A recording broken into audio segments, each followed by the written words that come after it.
Se você tem o desejo de ser fluente num segundo idioma, vem cá que eu vou contar algumas coisas.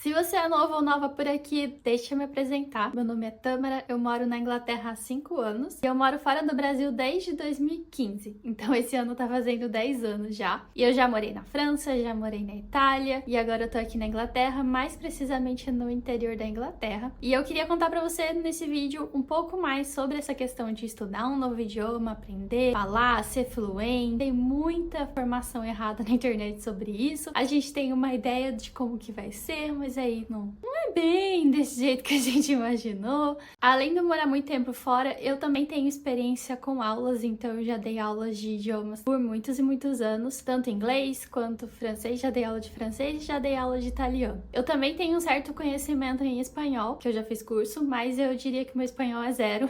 Principalmente o espanhol falado, não falo nada de espanhol. Apesar de entender como um bom portunhol, né, que a gente acaba entendendo. É o idioma que eu menos domino dessa lista. E depois, o italiano, eu diria que eu perdi bastante, porque faz muito tempo que eu saí da Itália. E o francês, meu francês também tá bem capenga. Então, assim, vou estar falando do aprendizado de idioma de uma forma geral e não especificamente do inglês, nem do francês, nem do italiano, enfim, tá falando no geral.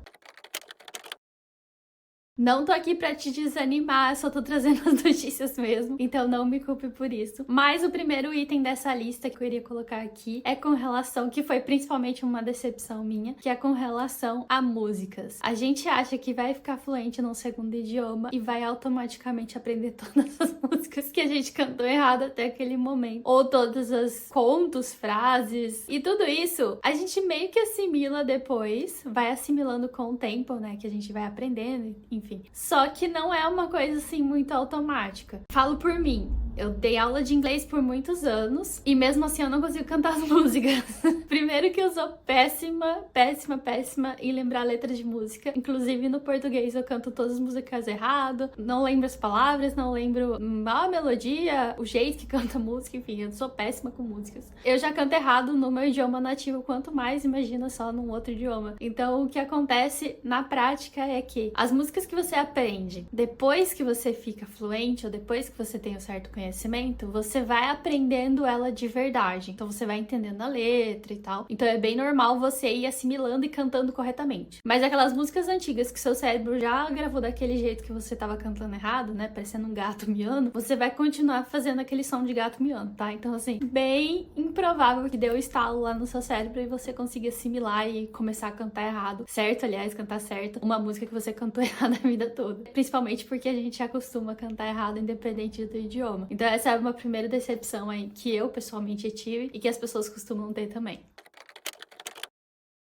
A segunda decepção dessa lista é com relação ao sotaque. Quando a gente aprende um outro idioma, a gente acha que vai sair fluente dele e vai conseguir entender todo mundo que fala aquele idioma, independente do país, da região, da cidade que a pessoa veio ou que a pessoa mora.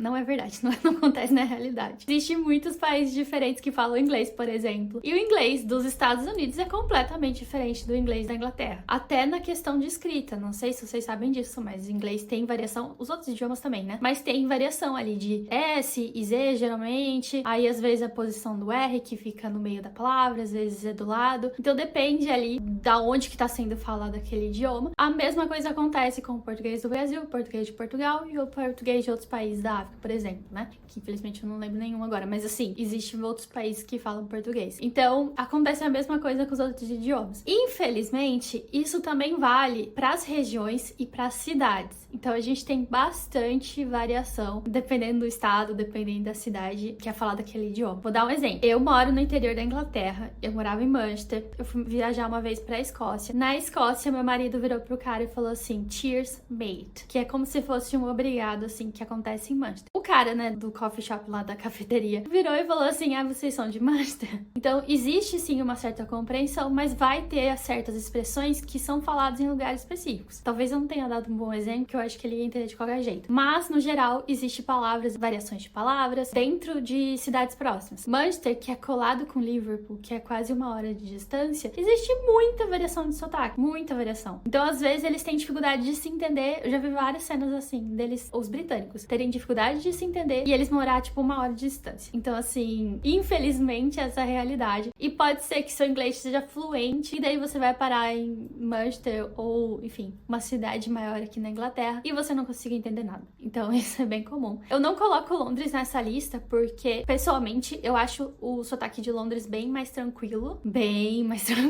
do que as outras cidades. Por mais que seja carregado, sim, né? Tem esse sotaque britânico, sim. Mas ele é muito mais adaptável ali porque tem muito estrangeiro e nas outras cidades é bem mais difícil. O interior é bem mais difícil.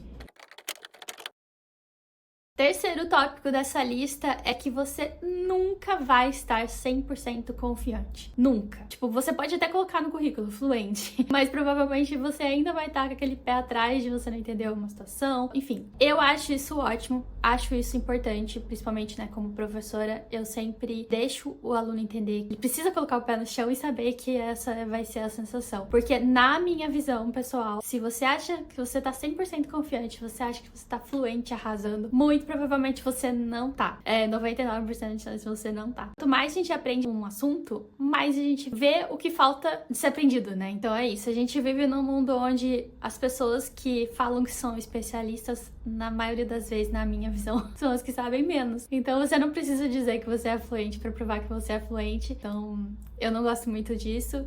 Eu sei que o aluno que tá falando que ele tá fluente, tá arrasando, geralmente não tá.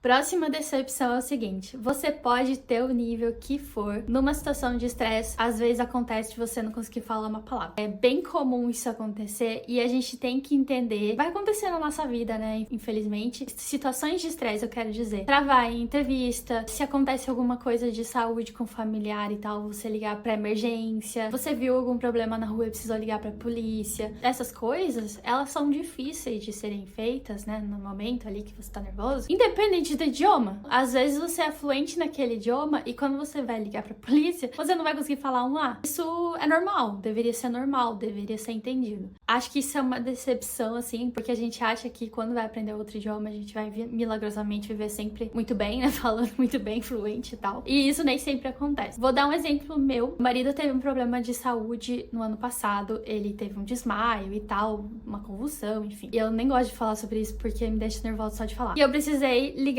pra emergência. Quando eu liguei pra emergência, eu não conseguia falar nem o meu nome, quase. Eu estava extremamente nervosa, desesperada, porque ele ainda estava desacordado e tal. Então, assim, eu consegui entender tudo que ela falou, né? E eu consegui também falar pra ela o que estava acontecendo. Só que chegou no momento que eu tava tão nervosa, isso já tinha passado uns 10 minutos na ligação, que ela perguntou pra mim se eu queria uma intérprete. E eu fiquei irritadíssima, porque ela tinha que ter perguntado isso antes de eu começar a estar falando, né? Não 10 minutos depois da ligação. Então, vocês imaginam o nível do estresse que a gente consegue passar e acaba travando nesses momentos. É extremamente normal isso acontecer. Não se sinta culpado, independente do seu nível. Se você passar por uma situação de estresse, tá morando fora, até da imigração também, né? A gente vai viajar pra fora e tal, passa na imigração, tá aquele branco, aquele nervoso. Mas é porque essas situações vão te dar essa situação independente do idioma, mesmo sendo o português, por exemplo. Você vai se sentir assim. Então acho que a gente tem que relevar isso e entender que é uma decepção, sim, mas ela faz parte ali da vida, vai fazer parte do seu idioma materno também. Outra decepção é o seguinte, essa é bem engraçada. Eu acredito muito que o idioma não vai te ajudar nas suas skills, nas suas habilidades, no sentido de habilidades sociais. Muitas vezes você é fluente no idioma, mas você não consegue se portar socialmente bem. Eu tô rindo porque é o meu caso. Independente do nível que eu tiver do idioma, eu sempre vou estar dando umas bolas fora. E no começo eu achei, principalmente quando eu morava na França, eu achei que era porque o meu francês era ruim, que eu dava essas bolas fora. Assim, não tem outra palavra, mas enfim. E eu achava que o meu francês era ruim, era por isso que eu passava essas vergonhas. E levei muito tempo pra entender que na verdade não tem nada a ver com o idioma, são mesmo as minhas skills sociais, as minhas habilidades sociais que são péssimas. Eu vou dar um exemplo.